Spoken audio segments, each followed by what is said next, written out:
Let's turn to the 1 Kings, chapter 17.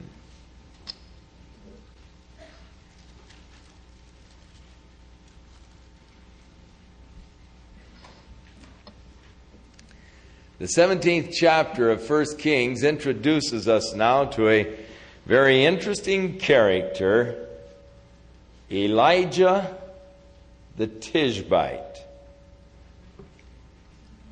Whatever Tishbite means. Now Elijah came from the area of Gilead, which is what you would call today Transjordan if you were in Israel. It was across Jordan in the area of Gad, and so he came from the area of Gilead. It is thought that it is possible that Tishbite means that he was not really an Israelite, that he was some other nationality. But that is only a conjecture. We don't know for sure. But he certainly had a very interesting career. And he comes to the apostate northern tribe at really sort of its lowest point when Ahab is the king with his wicked wife Jezebel. And they have just about eliminated the worship of Jehovah. They have introduced Baal worship to Israel. They have broken down the altars of God. They have slain the prophets of God.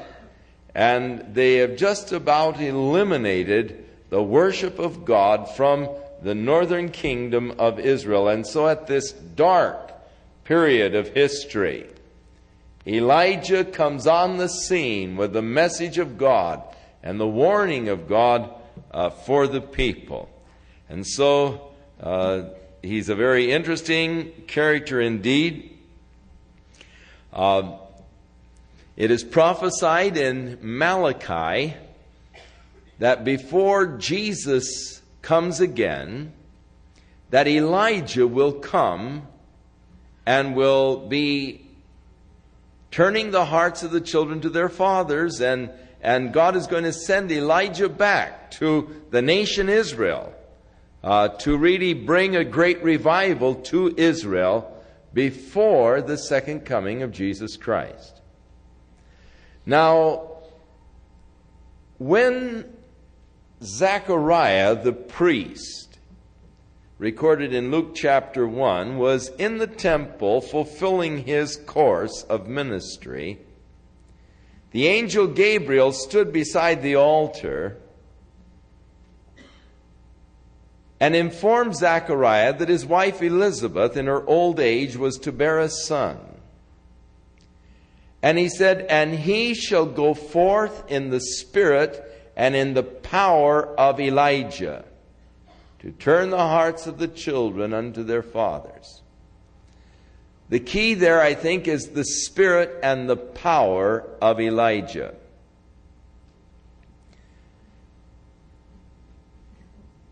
We then follow when in the first chapter of John, when John the Baptist was fulfilling his ministry, they came to John and they said unto him, "Who gave you the authority to do these things?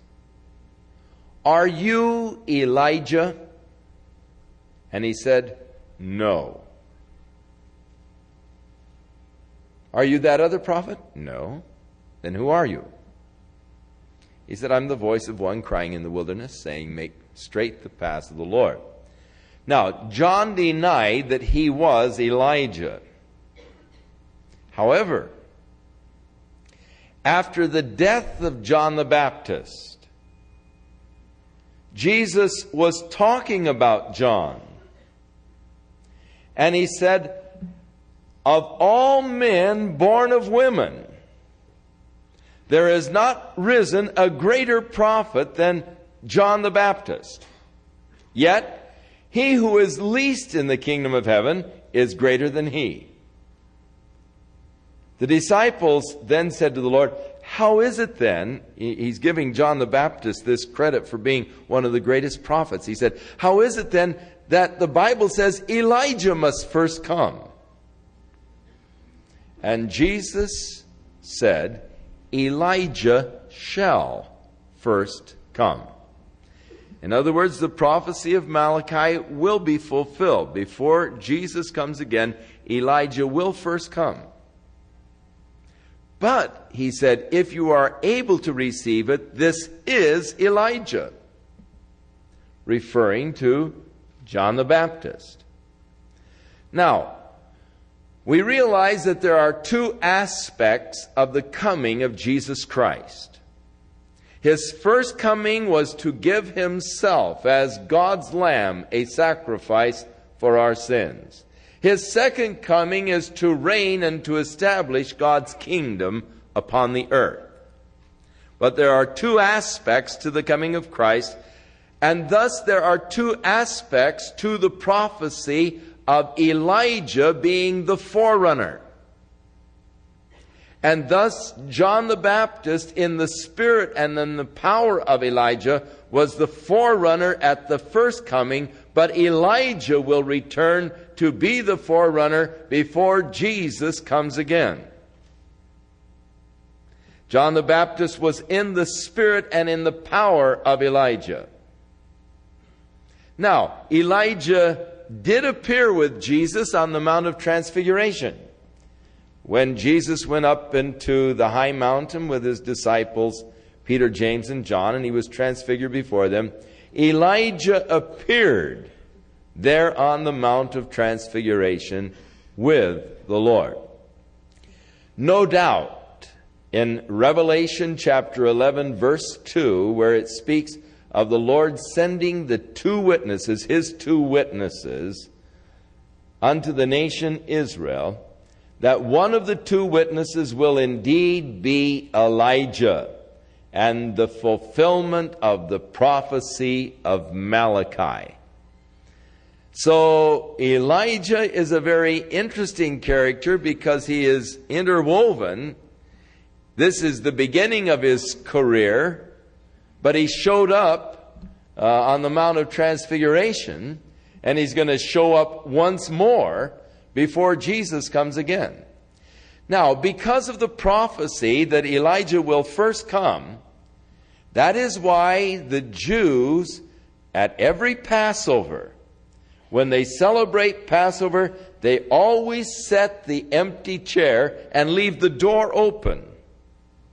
They're waiting for Elijah to come. The door is open. He's welcome. And they've got the chair set for him at the table. And it is a sign of their anticipation of the Messiah's return. But they know before he returns, or their anticipation of the Messiah. They are not really looking for him to return.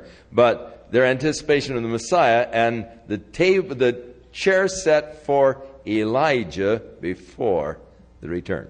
So, very interesting character, and now we get into the study of this fellow Elijah, who came into Israel at this dark period of their history when there is such a great spiritual decline. And he comes in very dramatically with a dramatic announcement, and then he disappears. He came to Ahab, the wicked king, and he said, "As the Lord God lives, before whom I stand, there is not going to be dew or rain for these years until I say so." And then he took off. And he was gone for 3.5 years. And for 3.5 years there was a drought. Not a drop of rain. No dew from heaven. Until the land became very dry and parched. Now he took off, first of all, over to the brook Cherith, which is back towards Gilead, from which he had come. And the Lord instructed him to go to the brook and drink of its water. And the Lord said, "I'll feed you there." And God commissioned a couple of ravens to bring him food to eat Every day, actually, in the morning and in the evening, they brought him bread and they brought him meat. And so he was there by the brook Cherith, morning and evening. The ravens would show up with his food, and he was just staying there until the brook dried up because of the lack of rain. And so the Lord then commanded him to get to Zarephath, over near Sidon. So it would be in the area of Lebanon today. Sidon is about 10 miles north from Akko. And there is a widow woman there, the Lord said, and she will take care of you. So he went and he came to Zarephath. And when he came to the gate of the city, behold, he saw this widow woman, and she was gathering sticks. Now, in the more primitive cultures, the ladies go out and gather sticks for their fires. You can go down to Guatemala and see the ladies today out gathering sticks for their fires and all. And over in Israel, in the primitive culture, and it still does exist in many areas there, the ladies out gathering sticks, and they, of course, cook over the open fires, and it's quite interesting. And so she was gathering these sticks, and he said to her, "Would you bring me a drink of water?" And so while she was going to get him a drink of water, he said, "Oh, while you're bringing me the water, how about bringing me some bread too?" And so she poured out her heart. She said, "I'm sorry, sir. I don't have any bread. In fact, I'm gathering a couple sticks now to build a fire, and I have just a little oil and a little flour left, enough to make a couple of pieces of bread for my son and I, and we're going to eat those, and then we're just going to die. We're depleted. We have no flour, no oil." So Elijah said, "First make me some bread, and then make it for you and your son. And according to the Lord and the word of the Lord, the flour shall not cease, nor the oil, until this whole drought is over." And so the widow lady went in, and she made Elijah some bread, and she found out that there was still flour left in the barrel, still oil. And she kept feeding him. And during this whole period of the drought, the flour did not fail, nor the oil. It was always enough to make just one more. It's really a miracle indeed, and there's no taking away from the miraculous aspect of it, how that God supplied miraculously. But it is interesting, the prophet said, "Make it for me first, and then for yourself." There is sort of a spiritual kind of a thing here, as far as giving to God the first fruits of our lives. Jesus said, "Seek first the kingdom of God and His righteousness, and all these other things will be added unto you." Now, if I twist this priority and I start seeking first other things, then my life will be so involved in seeking other things that I don't have time for God. But if I seek first my relationship with God, then all of my other relationships come into balance. They all just work on in. You see, my life exists on two planes: the vertical axis upon which my life revolves, and the horizontal plane, this outer area, my relationship with other people. Now, if the vertical axis of my life is correct, if my relationship with God is what it should be, then the horizontal plane of my life is in balance. My relationship with those around me is in balance, and I am living a well-balanced life if the vertical axis is correct, if my relationship with God is all that it should be. However, if the vertical axis of my life is not correct, if my relationship with God isn't all that it should be, then the horizontal plane of my life is also going to be out of kilter. And I find myself on this crazy topsy-turvy kind of an experience where I'm always trying to balance my life. And I'm spending all my time trying to get life into balance and things into proper focus. And I just never can seem to quite make it. Just about the time I get up here to try and balance this side, then I come overboard this way, you know. And I'm constantly working to get my life into balance, never seeming to be able to do it. My relationships are all messed up.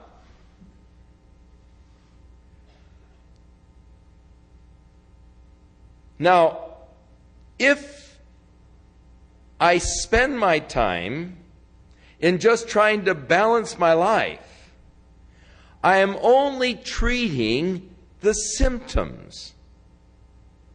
It's like trying to treat a brain tumor with aspirin. You know, just to sort of deaden the pain so you don't feel it so bad and you don't feel these headaches quite so severely. But you're only treating symptoms. You're not getting to the heart of the problem. Now, any doctor who only treats symptoms is a quack. Stay away from him. You want a doctor that's going to find out what the cause is that's creating the symptom. Why are you getting dizzy? Why do you have this severe pressure in the head? You want something more than aspirin.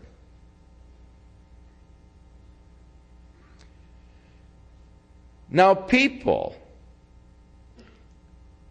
are so often treating only the symptoms, the relationship, and trying to get this relationship correct. And I've got to work on this, and I've got to work on that. And this is all messed up now. And we're so busy in the horizontal plane trying to get it in balance. When in reality, the solution is very simple. Get the vertical axis correct. Seek ye first the kingdom of God and His righteousness. Elijah said, make me first the cake.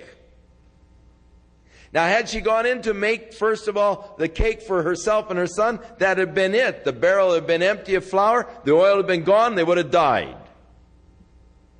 Make me first the cake, and then for you and your son. Put the Lord first. Get your priorities correct, and God will take care of you. God will take care of the other aspects of your life. And so the most important relationship that I have in all this world is my relationship with God, and nothing should get before it. And if I'm going to work on any relationship at all, I should be working on this relationship with God above every other relationship. Because if this gets correct, then the others are all going to fall into balance. If this relationship with God is out of kilter, then there is no way I'm going to be able to balance my life. It'll always be in this crazy topsy-turvy way. There's no way you can have a well-balanced life until your life is centered in God. And that is the vertical axis upon which your life is rotating. And until then, it's always going to be out of balance, out of kilter. So Elijah set forth really a principle for this gal. For God to work, put God first and God will take care of you. He'll take care of the seconds and the thirds and the fourths. But it's priority, and it's simple, it's basic, and yet it's one of the most important truths that you need to learn in your whole experience of life, is that your relationship with God must supersede every other relationship. Make sure that you have a right relationship with God, because that'll see you through everything else. So, the little woman did what Elijah said, and God took care. Verse 16, the barrel of meal wasted not, neither did the cruse of oil fail, according to the word of the Lord which he spake by Elijah. Now it came to pass that the son of this woman became very sick. And actually he was so sick he quit breathing. And so she said to Elijah, what have I to do with thee, O thou man of God? Are you come to call my sin to remembrance and to slay my son? Now it is interesting that she was sort of thinking that the death of her son was somehow related to her own sin. And Elijah said unto her, give me your son. And he took him out of her bosom, and he carried him up into a loft where he stayed in a loft there next to her house. And he laid him on his own bed. And he cried unto the Lord and said, O Lord my God, have you brought this evil upon this woman that I'm staying with in slaying her son? And he stretched himself out on the child 3 times, and he cried unto the Lord and said, O Lord my God, I pray thee, let this child's soul or consciousness come into him again. And the Lord heard the voice of Elijah, and the soul of the child came to him again, and he revived. And Elijah took the child and brought him down to his mother and presented him to her. And he said, look, your son is living. And the woman said to Elijah, now by this I know that you are a man of God, and the word of the Lord is in your mouth in truth. So our introduction to Elijah. Now, it came to pass after many days that the word of the Lord came to Elijah in the 3rd year, saying, go show yourself to Ahab, and I will send rain upon the earth. Now, this is very important to the further part of the story.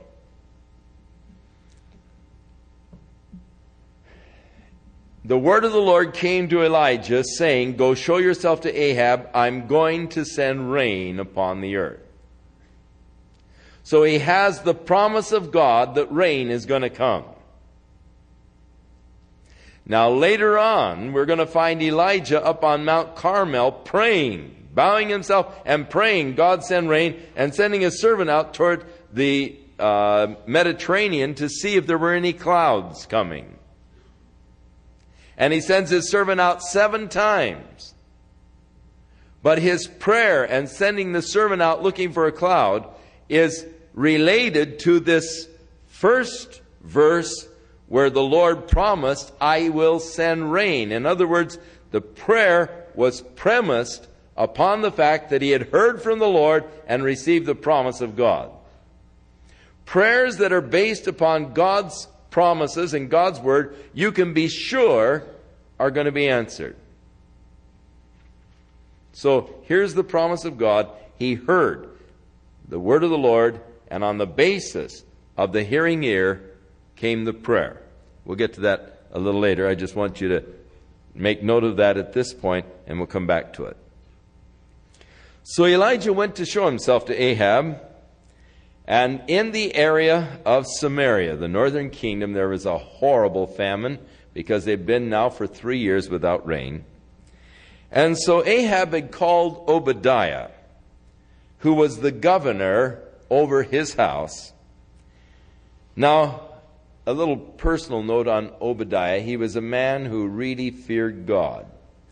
And during the time that Jezebel was cutting off all of the prophets of God, this fellow Obadiah took 100 prophets, and he hid them in 2 caves, 50 in each cave, and he brought them food, and he fed them and took care of them as they were hiding from Jezebel, who had, of course, ordered all of the prophets of God slain. So Ahab said to Obadiah, "Now you go this way through the land and see if you can find any pools of water where there might be some green grass around them so that we can feed our mules and horses and keep them alive, that we don't lose all of our animals. And you go this way through the land, and I'll go this way through the land, and we will meet again, and we'll find all of the pools of water that we can where there might be some green grass to keep at least a few of our animals alive." So as Obadiah was going out looking, Elijah came to meet him. And Obadiah knew Elijah, and he fell on his face, and he said, "Aren't you my Lord Elijah?" And Elijah said, "I am. Go and tell your Lord, King Ahab, that I am here." And he said, "Hey, what have I done to hurt you, man? You want me to go tell Ahab you're here, and as soon as I do, then the Spirit of the Lord will probably catch you off someplace else. And you know how Ahab is after you. You've been looking for you all over the place. There's no place he hasn't searched for you. And I go and say, 'Come on over here, Elijah's going to meet you.' And then I bring him over here, and the Lord has carted you off someplace else. He's going to kill me. Now, look, I'm a family man, and I don't mean you any harm. Why would you ask me to do something like that?" And Elijah said, "I will surely be here, and I will meet him." And so he told him again, "Now go and tell your Lord, behold, Elijah is here." So Obadiah went to meet Ahab, and he told Ahab, "Elijah is over here." So Ahab came, and it is interesting. Ahab said unto him, "Are you the one that has troubled Israel?" You know, it is interesting to me that people live such wicked lives, and then when the fruit of their wickedness comes, they want to then blame God for the calamities in their lives. Years ago when I was in Tucson, we had a lady come to visit our church whose husband was an Army captain, or Air Force captain. And so I was making a routine call on her because she had attended the church. And as I went over to their house in the evening that I might meet her husband and all, the fellow met me at the door. And I introduced myself. I said, "I'm Chuck Smith, and your wife was in church last Sunday, and I just came over to meet you and say hi." And the guy began to curse me. And he said, "Get out of here. I don't want to see you." And he was just very mean. He didn't even know me. And he said, "I have just come from the hospital where the doctors have told me that my little girl has polio." Well, I knew that he had a little boy that was crippled from polio. He had come with his mother to church. And he said, "This is my second child with polio. And any God that would allow my children to have this crippling disease, I hate.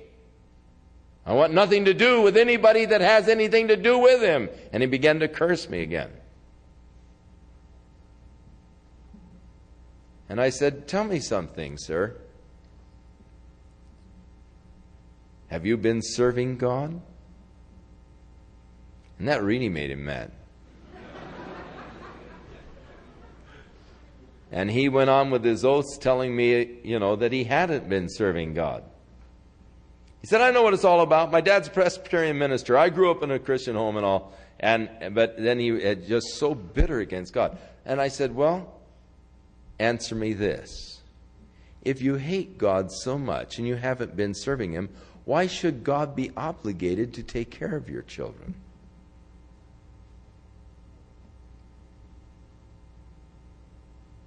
I mean, after all, what does God owe you? Well, he was silent, but I didn't go in. But it is interesting how that somehow we want to live our own lives. We want to ignore God. We don't want any part of God in our lives until calamity comes, and then somehow we want to blame God for the calamity. Why would God do this to me? As though God actually owed me something when I've been totally ignoring Him.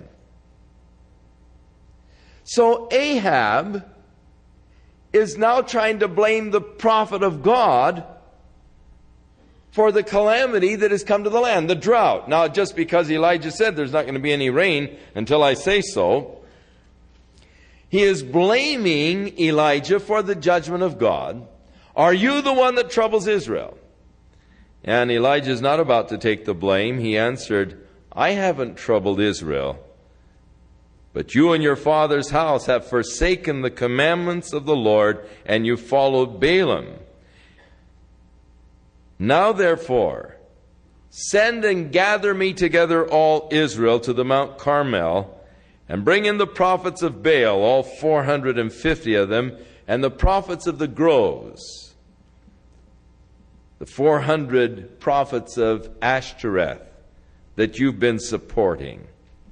So Ahab sent unto all the children of Israel, gathered the prophets together to Mount Carmel. And Elijah came unto the people, and he said, How long halt ye between two opinions? If the Lord is God, follow him. But if Baal, then follow him. And the people didn't answer a word. Then said Elijah unto the people, even I only remain a prophet of the Lord, but Baal's prophets are 450 men. Now give us 2 bullocks, and let them take the choice, whatever bullock they want, and cut it in pieces, and lay it on wood, and don't put any fire under it. And I will dress the other bullock, and lay it on wood, and put no fire under. And let them call on the name of their gods, and I will call upon the name of Jehovah, and the God that answers by fire, let him be God. And all the people said, Good enough. Fair enough. It's well spoken. So here is Elijah making an open challenge to the prophets of Baal. And so Elijah said unto the prophets of Baal, Choose one of the bullocks for yourself. Dress it first, for you've got a lot of you guys. Call in the name of your gods, but don't put any fire under it. They took the bullock that was given to them. They dressed it. They called on the name of Baal from morning until noon, saying, O Baal, hear us. But there was no voice, nor any that answered. And they leaped upon the altar that was made. Now it came to pass at noon that Elijah decided to just mock them and have a little sport. And he said, You guys ought to be crying louder. For now look, he's a god. Thus maybe he's in conversation. Or maybe he's on vacation. Or even he could be asleep and you need to wake him up. So why don't you scream a little louder? And so they cried all the louder. They cut themselves in great religious zeals with knives, with lancets, till the blood was gushing out all over them, leaping on the altar, crying for Baal to send fire. And of course, nothing happened. Now about the time of the evening sacrifice, that there was neither a voice to answer, nor any that regarded their cries. So Elijah said to all the people, Come on over here now near me. And the people came near to him, and he repaired the altar of the Lord that was broken down. And Elijah took 12 stones, according to the number of the tribes of Israel. And he came, and he built with these stones the altar in the name of the Lord. He made a trench about the altar. enough to contain about 2 measures of seed. And he put wood in order, and he cut up the bullock in pieces and laid them on the wood, and he said, "Fill 4 barrels with water and pour it on the burnt sacrifice and the wood." He said, "Do it a second time. Do it a third time." And the water ran all about the altar, filled the trench also with water. It came to pass, at the time of the evening offering, that Elijah the prophet came near, and he said, "Jehovah, God of Abraham, Isaac, and of Israel, let it be known this day that you are the God in Israel, and that I am your servant, and that I have done all of these things at thy word. Hear me, O Lord, hear me, that this people may know that you are Jehovah God, and that you have turned their heart back again." And the fire of the Lord fell and consumed the burnt sacrifice and the wood and the stones and the dust, and licked up all the water that was in the trench. And when all the people saw it, they fell on their faces, and they said, "Jehovah, he is the God. Jehovah, he is God." And Elijah said unto them, "Take the prophets of Baal, don't let any of them escape." And he took them down to the brook Kishon, which is in the valley there beneath Mount Carmel, flowing out of Megiddo into the Mediterranean. And he killed all 850 of them there.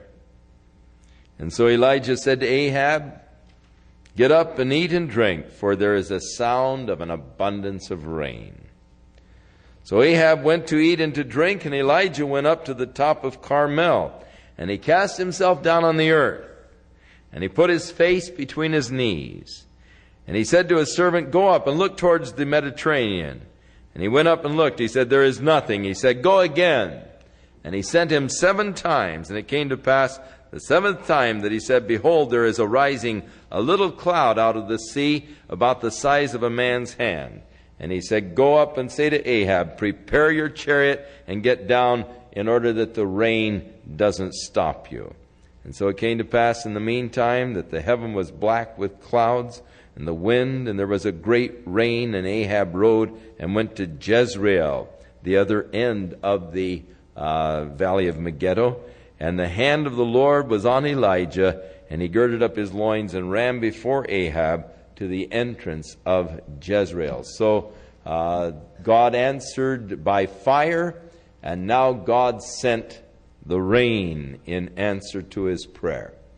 But remember, the confidence in prayer came from the fact of the listening ear.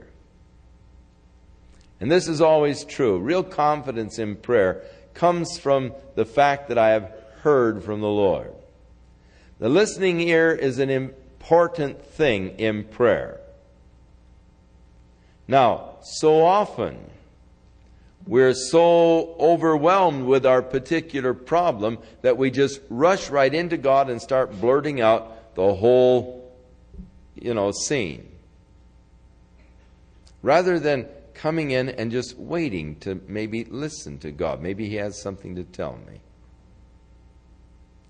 With many people, prayer is only thought of in terms of a monologue. They never think of prayer as a dialogue. But real prayer should actually be a dialogue. I should be listening to God. I should be listening to see what God instructs and directs me. And therefore, that time of quietness before the Lord is very important, where I just go in and I just sit down and relax Him and quiet before the Lord, that He might have an opportunity to speak to me. Then I speak to Him. And then I believe it's always important for me to wait for Him to answer me. And so I like to spend quiet time listening, talking, listening again, that I might get directions or instructions or guidance from the Lord, a response to my request. And it's always an exciting experience when God responds to my questions or to my requests and begins to give me direction and answers. Because I take time to wait for the response. A lot of times I hear people say, well, God never responded to me. Well, did you give him a chance? You see, did you really listen? Did you wait for the response from God? So Ahab told his wife Jezebel the whole story of what had happened, what Elijah did, and how he killed all of her prophets with a sword. And Jezebel sent a messenger to Elijah, and she said, so let the gods do to me, and even more also, if I don't make your life like the life of those prophets by tomorrow this time. And when he got the message from Jezebel, he got up and he began to run for his life. And he came all the way to Beersheba, which is about, 80 miles, 85 miles south from this area. And he left his servant there, probably so bushed he couldn't go on any further. But he himself went a day's journey into the wilderness. And he came and sat down under a juniper tree, and he requested that he might die. He said, it's enough now, O Lord, I've had it. Take away my life, slay me. I'm through. Now, this is, out of a distraught condition. You're all upset. And it's interesting how that when we are so upset, we oftentimes say things we don't really mean. You get real upset and you just say things you don't really mean. Afterwards, you're even sorry that you said them many times. But I was just upset, so I just, didn't really engage my brain. I just let my mouth run. And I said these things, but I really didn't mean them. A lot of times we say things that we don't really mean. We ought to be really more careful with our speech. You say to your child, get back in this house or I'll knock your head off. Well, you really don't mean that. And the prophet's saying, Lord, slay me. I've had it. I'm through. Just kill me, Lord. I don't want to go any further. If he wanted to die, he didn't have to run. He could have stayed right back there in Jezreel. And Jezebel would have taken care of it very gladly. So the very fact that he was running showed that he wanted to survive. That was the whole purpose of the flight, is to get away from the threat of Jezebel to kill him. And so he went to sleep, and when he woke up, the angel was there, had prepared a meal for him, and said, come on and eat, because you're going to go a long way on this food. So he had angel's food. And it lasted for 40 days. Good stuff. Very nutritious. He went 40 days on the strength of that meat. And he came to Horeb, the mountain of God, down in the Sinai, way down. Man, he's really fleeing from her. Down in the barren wilderness. Mount Sinai, or Mount Horeb, both names given to this mount. The mountain where Moses met God and received the law. And he came to a cave and he stayed there. And behold, the word of the Lord came to him there in the cave and said unto him, what are you doing here, Elijah?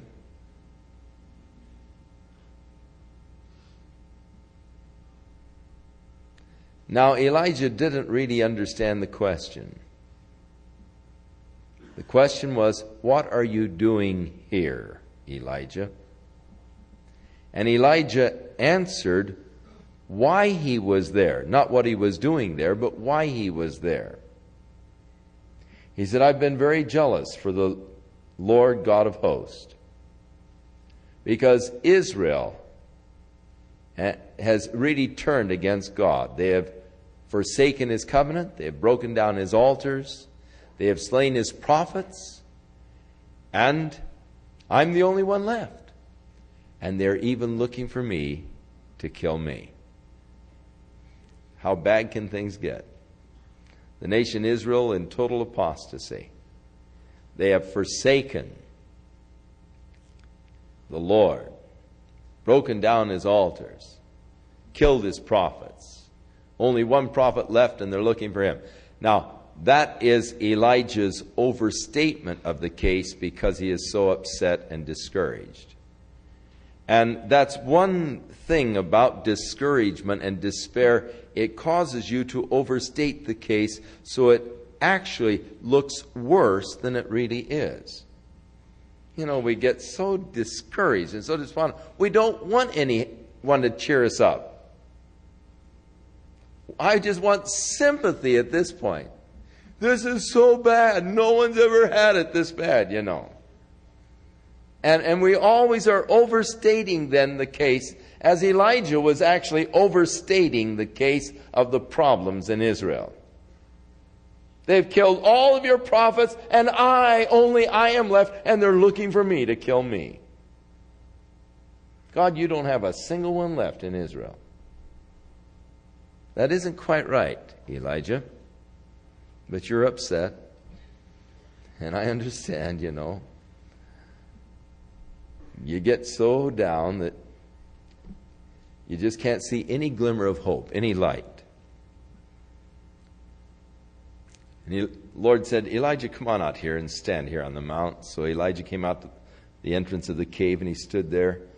And there came this fierce wind whipping through there, tearing rocks loose, rolling down the hillside. But God wasn't in the wind. Then there came this earthquake, just shook the whole place. God wasn't in the earthquake. Then there came a fire just raging through. God wasn't in the fire. And then there came the still small voice. You know, quite often we miss the voice of God because we are anticipating God to speak in such, great thunderous tones or in such a mystic way. I say, well, the Lord spoke to me. Oh, how did he speak? The voice of God must really rumble like thunder or something, you know.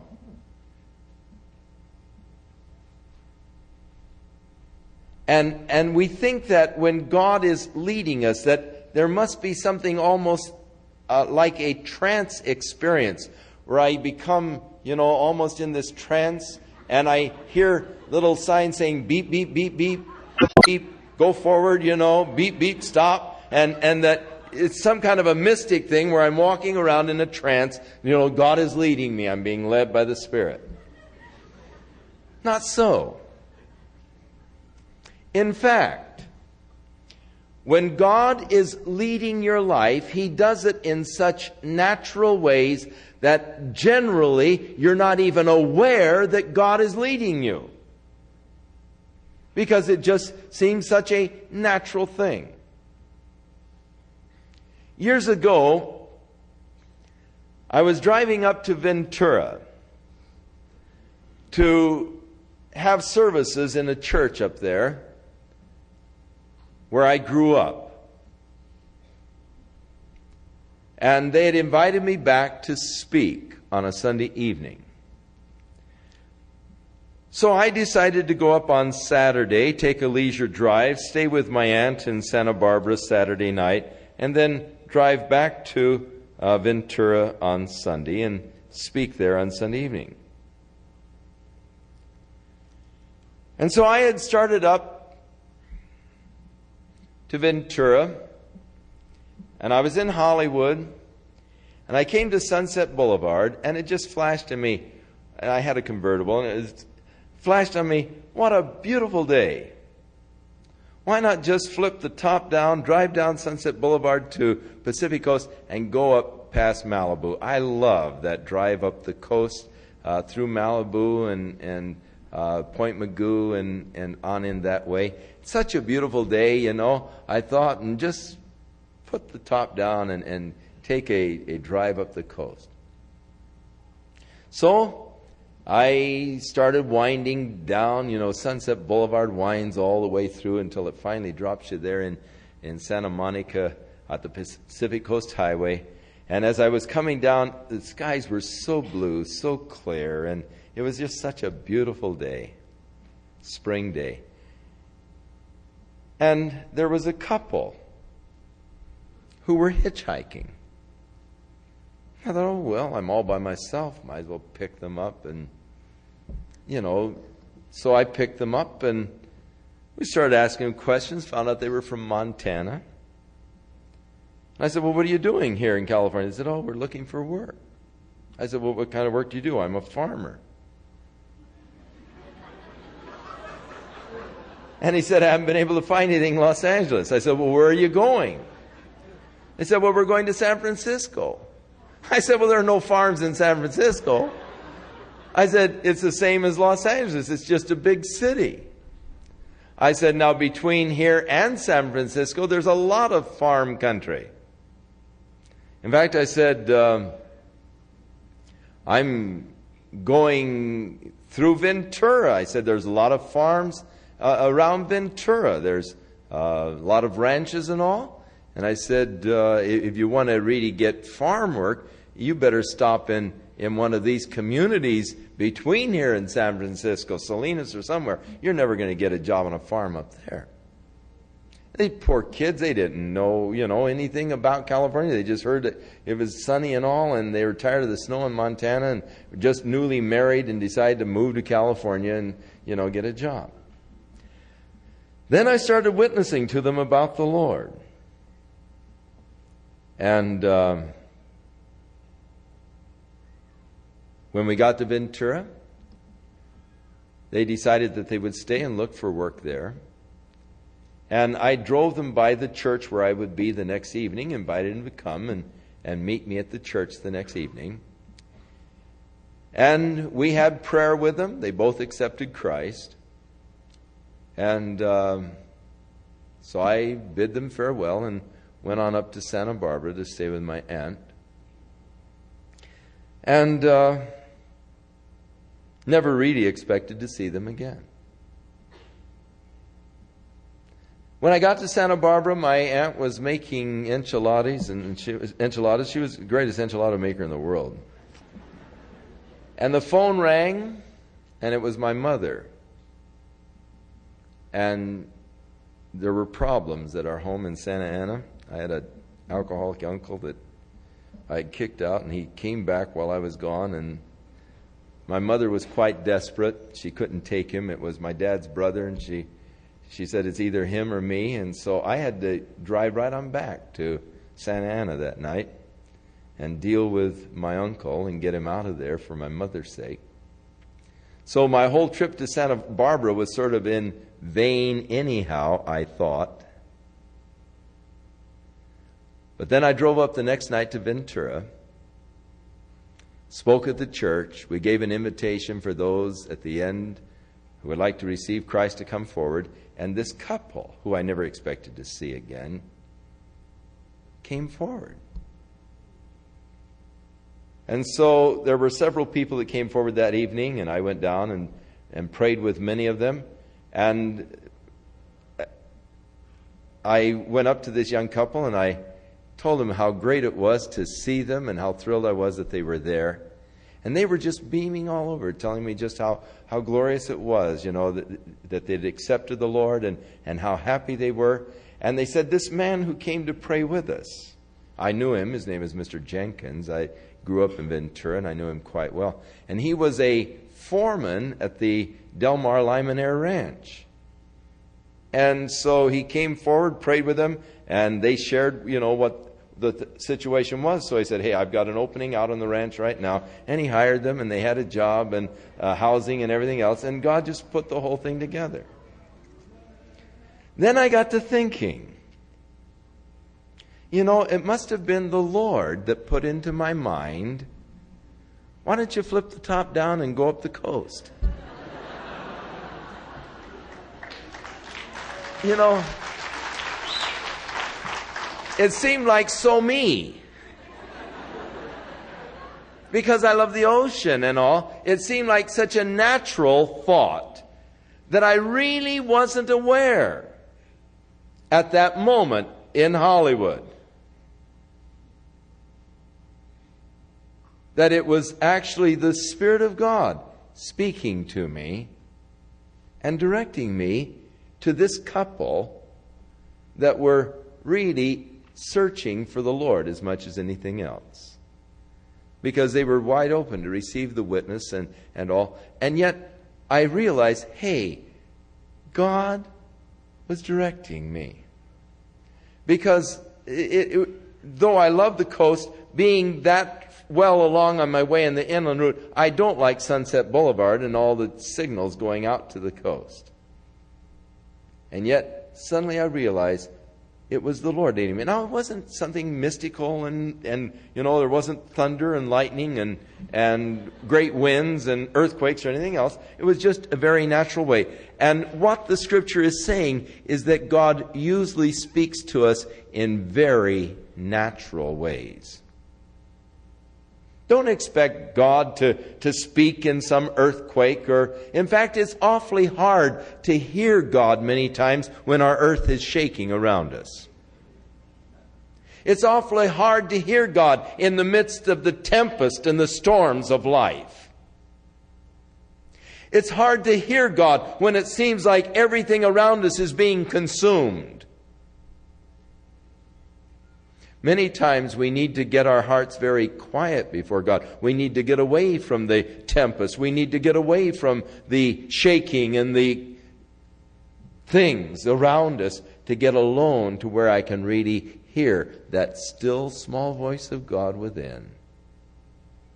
As He guides me, as He assures me of His love, as He assures me of His purpose, and I get the strength and the help from God when He speaks to me. And it's that still small voice within.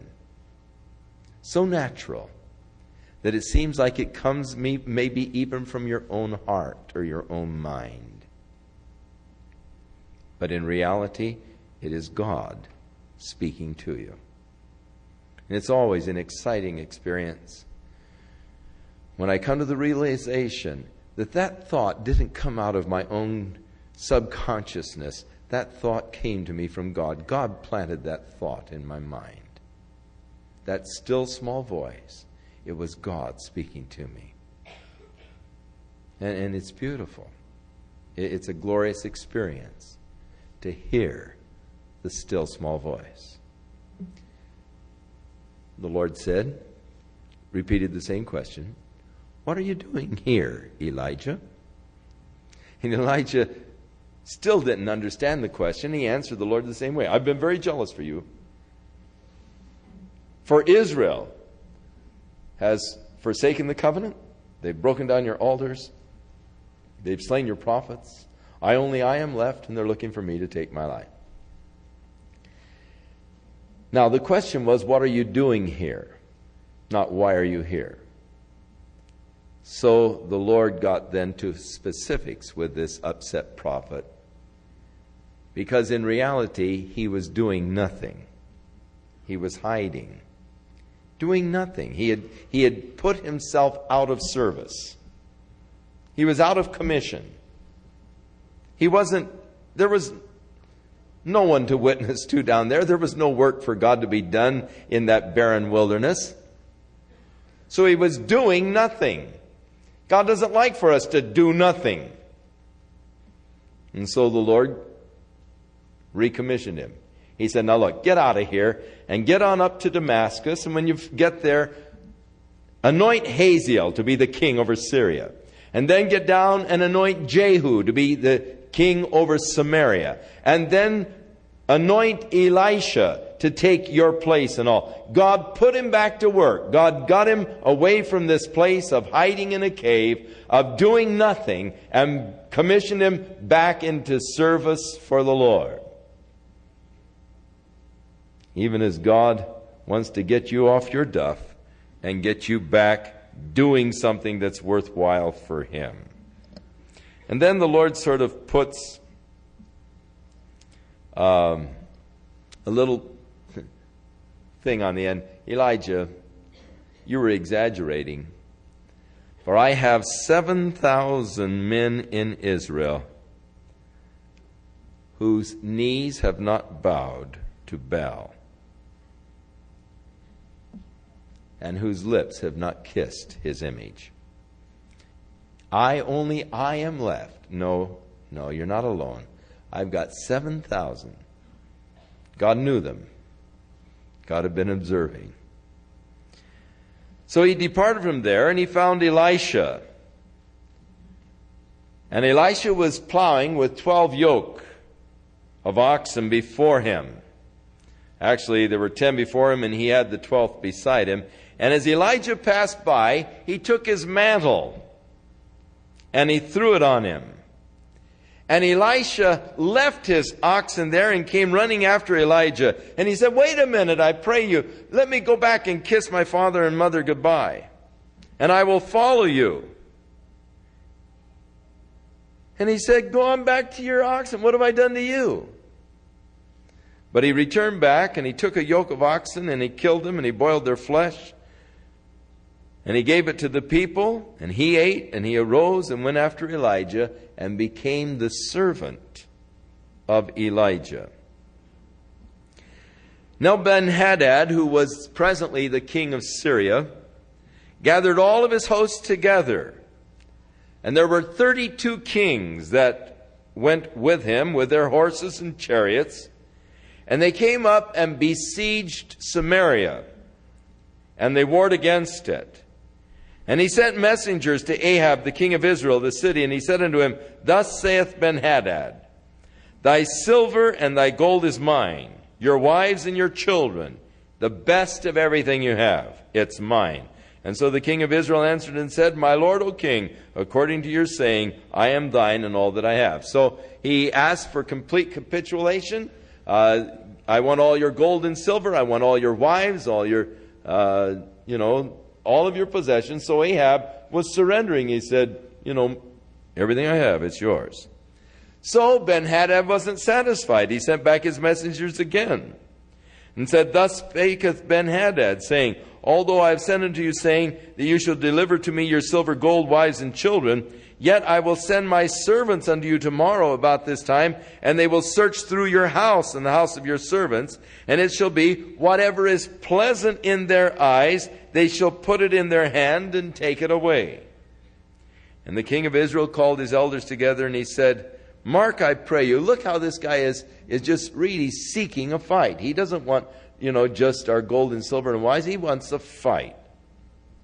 And so all the elders that were with him said, don't hearken to him, don't consent. And therefore he sent messengers to Ben-Hadad, and he said, tell my lord the king, all that you did send for, your servant at the first will do. But this other request that you have made, we're not going to do it. And so the messengers departed, brought him word again, and Ben-Hadad sent unto him and said, the gods do so to me and more also, if the dust of Samaria shall suffice for the handfuls for all of the people that follow me.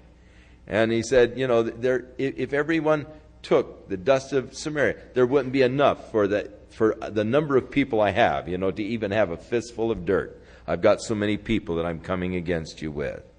And so the king of Israel answered and said, tell him, let not him that girds on his harness boast himself as though he was putting it off. In other words, don't count your chickens before they hatch. And so it came to pass, when Ben-Hadad heard this message, as he was drinking and his kings in the pavilions, he said to his servants, set yourself in array. And so they set themselves in battle array against the city. And behold, there came a prophet to Ahab, the king of Israel, and said, thus saith the Lord, have you seen this great multitude? Behold, I'm going to deliver it into your hand today, and you will know that I am the Lord. So Ahab said, by whom? And he said, thus saith the Lord, even by the young men, the princes of the provinces. Then he said, who shall order the battle? And he said, you. And so Ahab numbered the young men, the princes from the provinces. There were 232. After them he numbered the people, all of the children of Israel, 7,000. They went out at noon, and Ben-Hadad was drinking himself drunk in his pavilions, he with his kings. And the young men of the princes of the province went out first. Ben-Hadad sent out and told them, saying, they came to Ben-Hadad and said, there are men coming out of Samaria. And so he said, if they've come out for peace, take them alive. If they've come out for war, take them alive. So the young men of the princes of the province came out of the city, and the army followed them, and they slew every one his man. The Syrians fled. Israel pursued them. Ben-Hadad, the king of Syria, escaped on a horse with his horsemen. And so the king of Israel went out, and he smote the horses, the chariots. He slew the Syrians with a great slaughter. And the prophet came to the king of Israel, said unto him, go and strengthen yourself, and mark and see what you're doing, for at the return of the year, the king of Syria will come up against you again. In other words, now strengthen yourself, fortify things, because at the end of the year, the guy's going to be back. And so the servants of the king of Syria said unto them, the problem is, their gods are the gods of the hills. That's why they were able to defeat you. Now, if you could fight them in the valley, then you could defeat them, because their gods are the gods of the hills and not the gods of the valleys. Now, of course, they thought of gods in localized sense. We should never think of God in a localized sense. God is what we say omnipresent. That means He's everywhere at once. Therefore, it is wrong to think of God in a locality. Sometimes we think of God in a localized sense in heaven. And He seems very far off and remote, because I don't know where heaven is. It's out there in space somewhere. But I'm pointing out into space this way, but, if you realize the earth is actually round, and so you'll be pointing down that way through the earth and out in space the other direction. So I may head out, in space looking for God, but I may be going the wrong direction in space. If I think of God in a locality, heaven, wherever that may be. Or if I think of God here in the church, in a locality. And so often, even in our prayers, we sort of express the idea of God dwelling here. Lord, we are so thankful that we can come into your presence this evening. We can gather here together in your presence. Well, hey, you were in His presence when you left home tonight. You were in His presence when you were driving out here. You can't escape the presence of God. And thus, it's wrong to think of God in a locality. And yet, that was the pagan concept of God. He's the God of the hills. Now, that was your problem. You let them fight you in the hills, and their God is the God of the hills. That's why you were defeated. Next time, fight them in the valleys.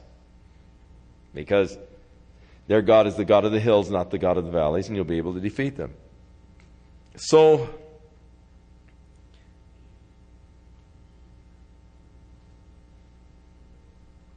they said, now gather your army again, all of the kings, all the chariots, and go up again the second time. And so Ben-Hadad got the forces of Syria together, and he came up to Aphek to fight against Israel. And the children of Israel were numbered. All that were present went out against them. And the children of Israel pitched before them like two little flocks of kids. They were totally, hopelessly outnumbered. But the Syrians filled the country. They were just like two little flocks. And here the whole vast number of Syrians.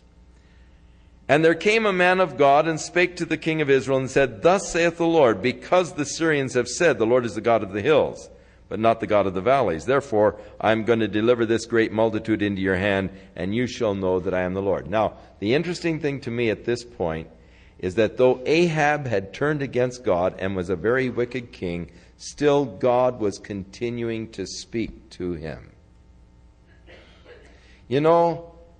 Though you may turn your back on God, and though you may go your own way, God continues to speak to you. God doesn't just forsake you and let you go, though you may have forsaken Him.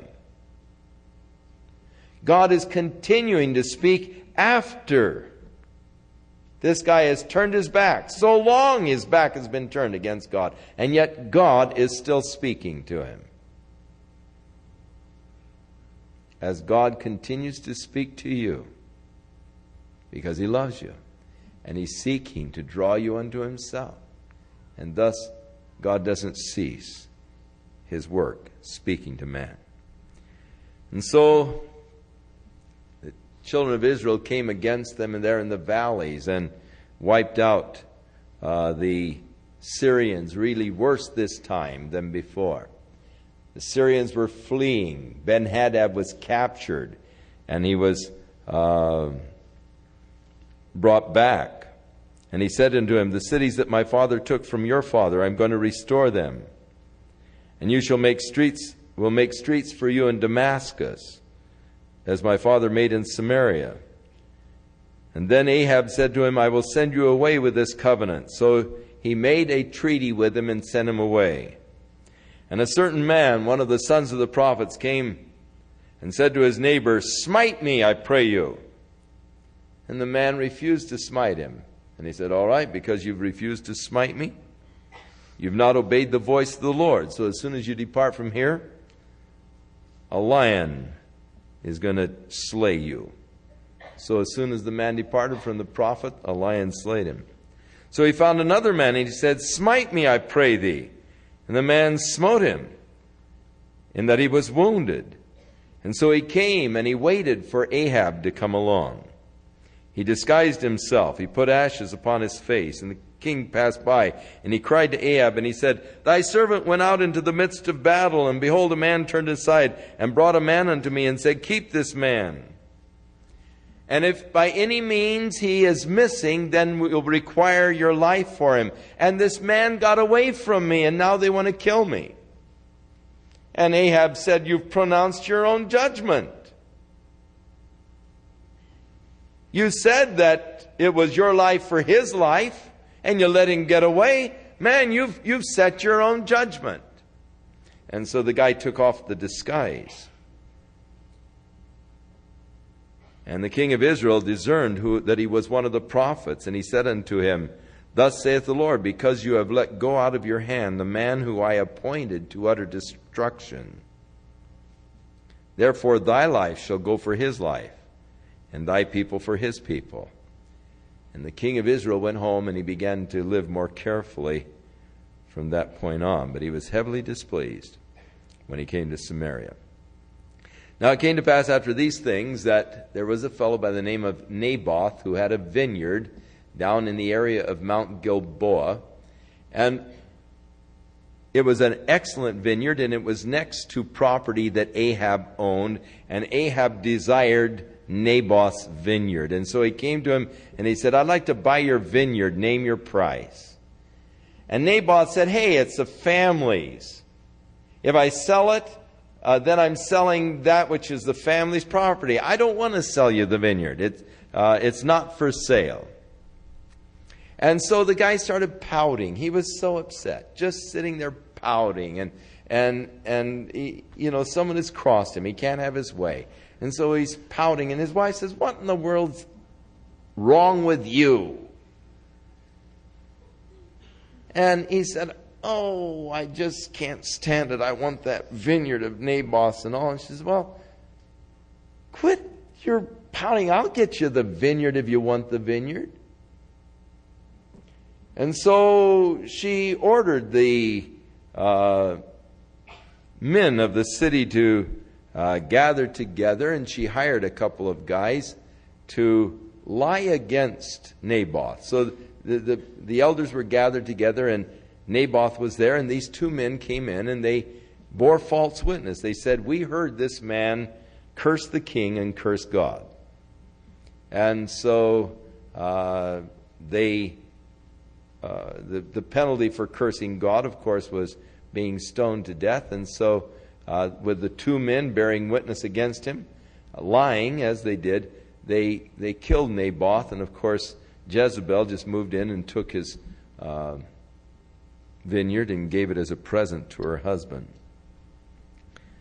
So the word of the Lord came to Elijah, saying, arise and go and meet Ahab, the king of Israel, which is in Samaria. He's in the vineyard of Naboth. He's gone down to possess it.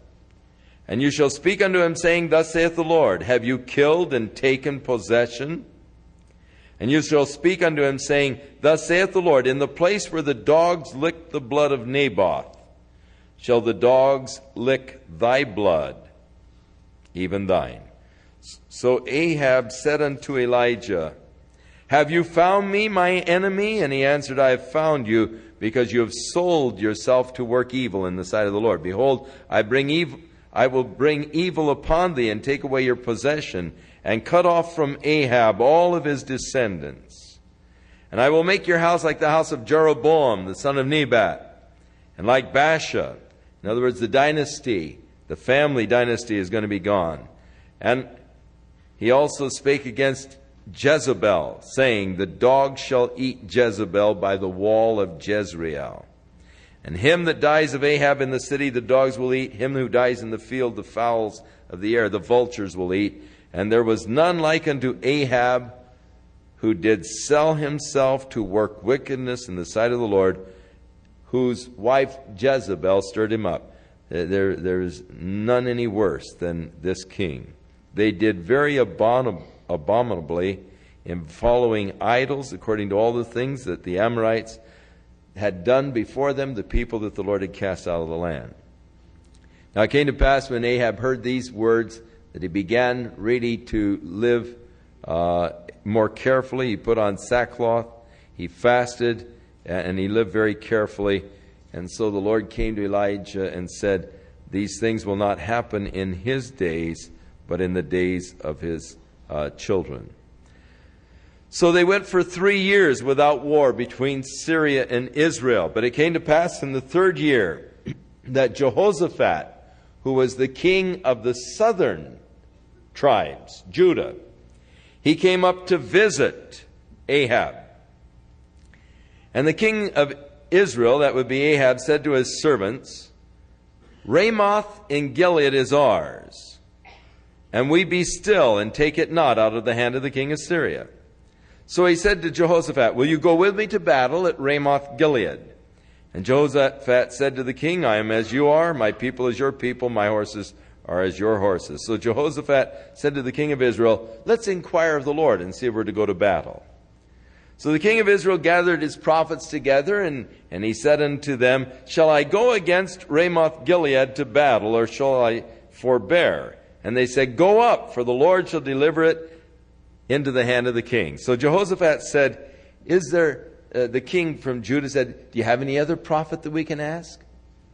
And so he said, oh, there's this one guy, Micaiah, but that guy never gives me a decent prophecy. He's always saying something evil. And he said, oh, don't say that. Let's call him in and see what he has to say.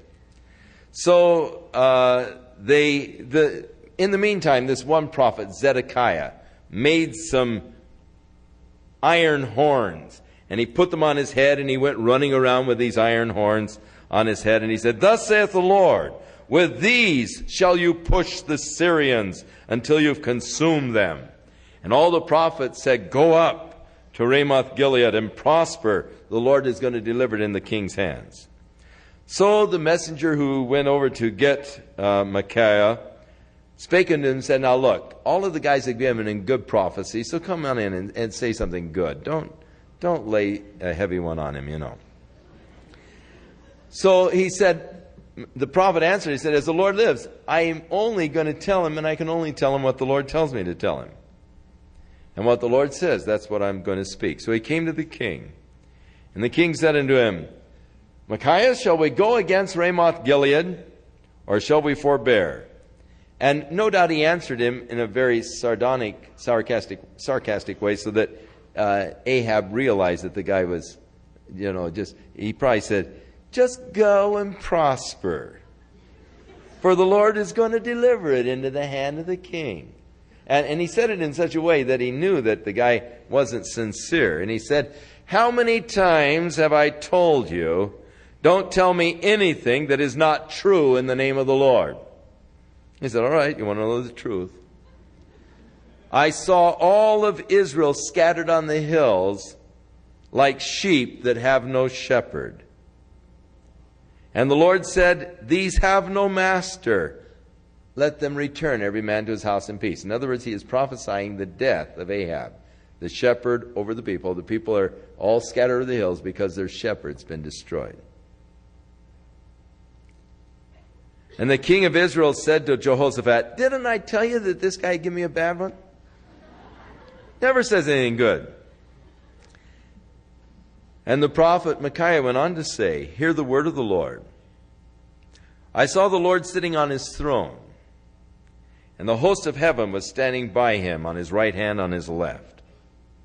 And the Lord said, Who shall persuade Ahab that he might fall, be killed at Ramoth Gilead?" And one suggested this, another suggested another thing. And there came forth the Spirit and stood before the Lord and said, "I will persuade him." And the Lord said unto him, "How?" And he said, "Well, I will go forth and be a lying spirit in his mouth. And in the mouth of I will go forth and be a lying spirit in the mouth of all of his prophets." And he said, "That'll work. Go ahead." Very interesting thing, Micaiah's vision of heaven. I saw the throne of God, all of the hosts standing around God. God said, "How are we going to get Ahab over there to Ramoth Gilead that he might fall there?" And the angels were suggesting different things until one spirit came up and said, "I've got an idea." "What is it?" "Well, I'll be a lying spirit in the mouth of all of his prophets." The Lord said, "That'll work. Go ahead." Why would God commission a lying spirit? It doesn't seem, quite oil. Something that we don't often consider is that, in a sense, Satan is a servant of God. He is serving God's purposes.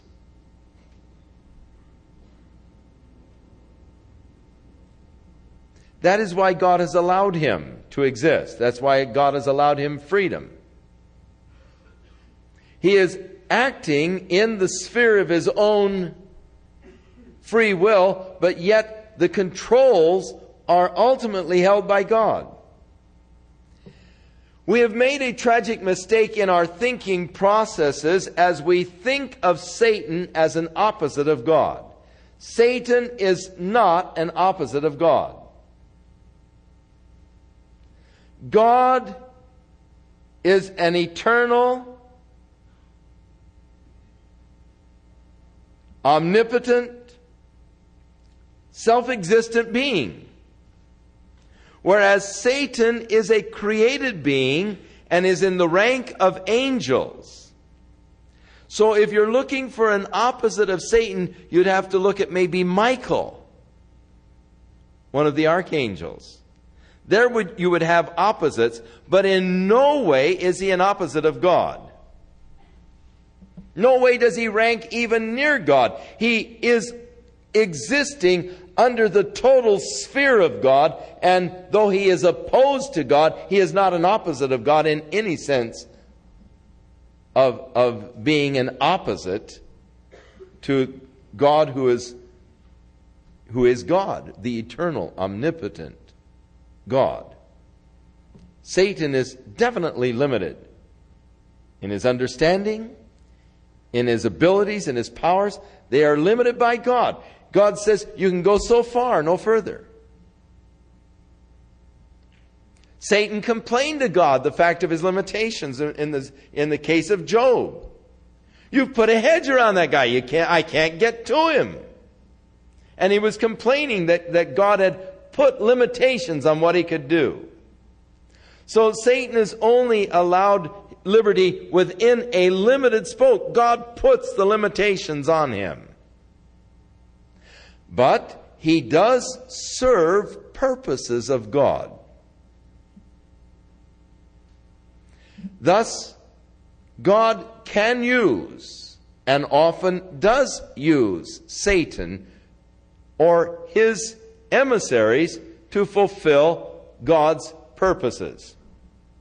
Here's a case where God uses a lying spirit to fulfill his purpose. He comes, and the false prophets give to Ahab these lies, encourage him to go against Ramoth Gilead. So Ahab then ordered the true prophet Micaiah, said, "Put him in prison until I return in peace." And he said, if you return at all, then I'm not a prophet of God. So they headed for Ramoth Gilead. Jehoshaphat, the king from Judah, was going with Ahab. And as they were getting to Ramoth Gilead against the Syrians, Ahab said to Jehoshaphat, hey, you take my chariot and all. I'm going to put on just the common guard. I want to get into the battle. And so he took off his king's robes in order that he might just really get into the battle himself. He was just sort of thirsting for a little excitement. And so he left his chariot, the king's chariot, got in another chariot, and so that he could get into the thick of the battle. And in the meantime, the Syrian commander said to his fellows, now look, all we want's the king. So let's concentrate and get hold of Ahab. And if we kill him, then, the rest of the people will be so demoralized that that's all we'll have to do. So they saw Jehoshaphat sitting in Ahab's chariot with Ahab's robe on. And so they figured it was Ahab, so they started to pursue the one chariot, and so Jehoshaphat started going on the lamb, And these guys were chasing him because they weren't really concentrating on battle, just on the one guy is all they wanted. And when they finally got up to him, they realized that it wasn't Ahab, that it was Jehoshaphat. But, and of course this is an interesting scripture, a certain man drew a bow at a venture. In other words, he just, let go, let fly an arrow in the direction of their enemy.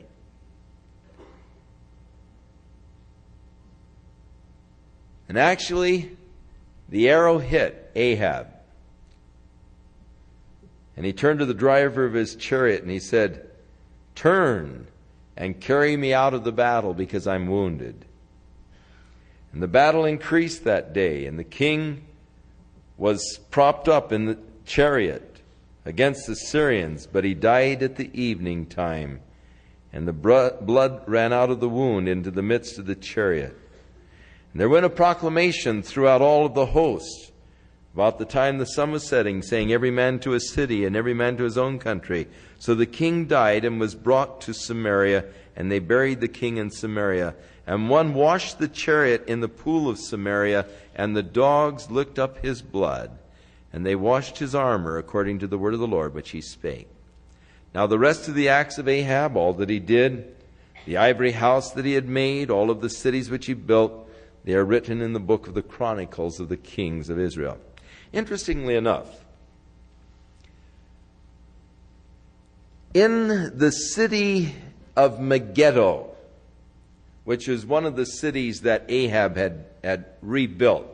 Actually, at Megiddo, there are about 20 different levels of cities that have been built over cities. It's been a battleground of many ancient battles. And so when a city was destroyed, then they just build a new city on top. And they have dug down in one cut there, the archaeologists, and there are about 20 different civilizations or different levels of the city. Now, in the level that dates to Ahab's time, next to the temple of Baal, the ruins of the temple of Baal that Ahab built, they found several hundred jars with the skeletons of babies that had been sacrificed by their parents to Baal worship. This is what Jezebel and Ahab had introduced to the people, and the archaeologists uncovered next to the ruins of the temple of Baal built in Megiddo by Ahab these jars with the skeletons of babies sacrificed to this god Baal.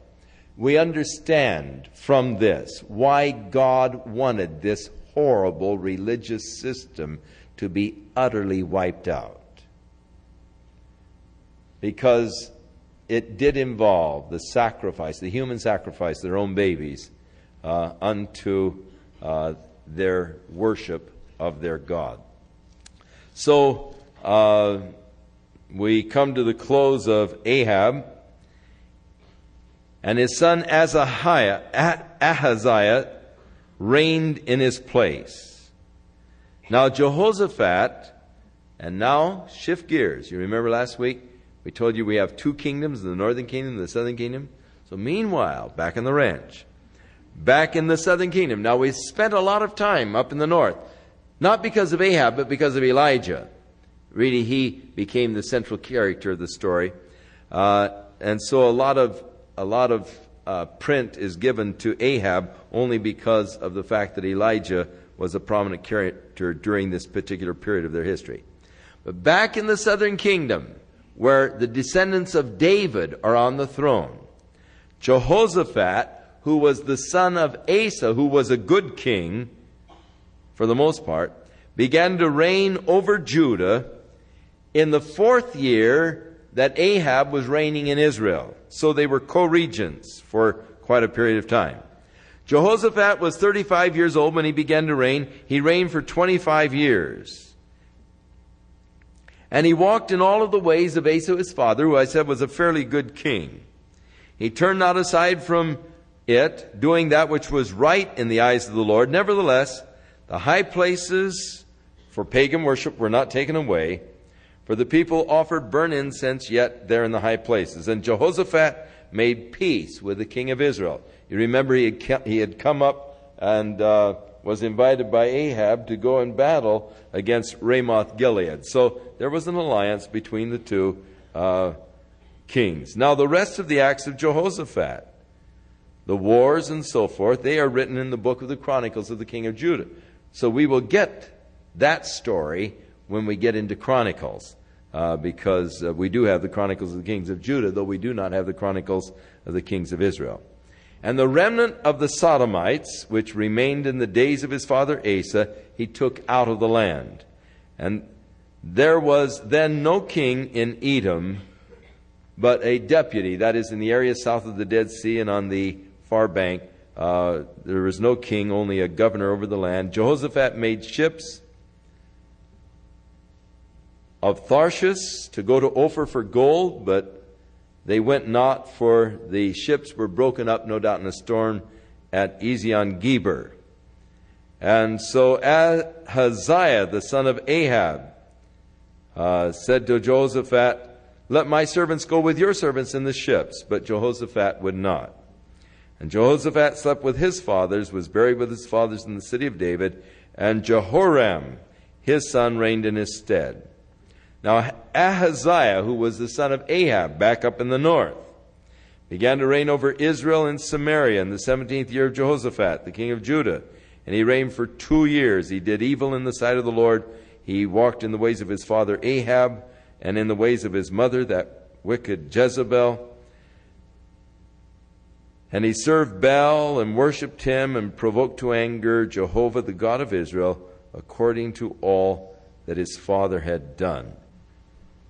May the good hand of our Lord be upon you, to lead and to guide you in his way, that you might walk in his love, that you might be filled with his Spirit, and that you might discover what is God's plan for your life, that which God would have for you this week. And may the Lord speak to you, and may you be very sensitive so that you begin to understand the voice of the Lord, that you might be led by the Spirit of God. God bless you. May he watch over you and keep you in his love.